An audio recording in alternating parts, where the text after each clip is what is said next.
straight into this one. That's it. There we go. Bed number 137 arrives at the new hospital, each one complete with a mattress in a box. The soldiers arrived on site 2 weeks ago, ready to be tasked with literally anything. They've been transferring supplies, assisting with planning, even acting as guides to move the NHS volunteers who'll be working here around the maze-like conference centre. Coming in day one, you sort of realise the severity of what's going on at the minute with the crisis. Everyone's just really keen to assist. You know, we're remaining flexible. It wasn't long ago we was in Cyprus doing a peacekeeping role there. We've recently just come off a combat exercise straight into the support of the NHS, so we're always flexible and we're always just keen to work. It's been quite humbling because I think in the military we quite often think that we know everything about planning, but actually they've got most of it wrapped up themselves.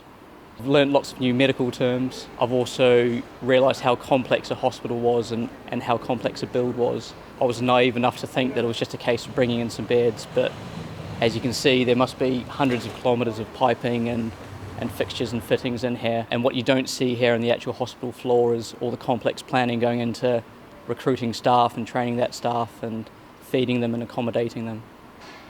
Today, the regiment have a single platoon here, but with their base at Tockwith just a few miles away, they can call on up to 100 should more help be required.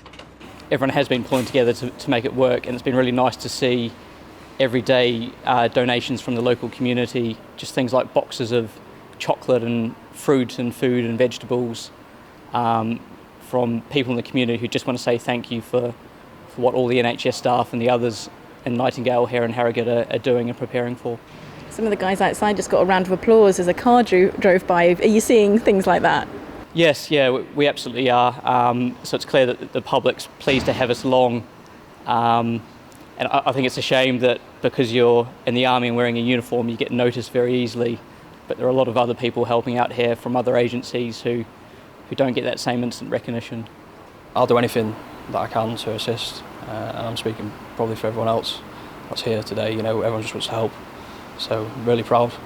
There's a lot of negativity in the world, but you know, it's just good to see all human beings just coming together and pulling through the UK.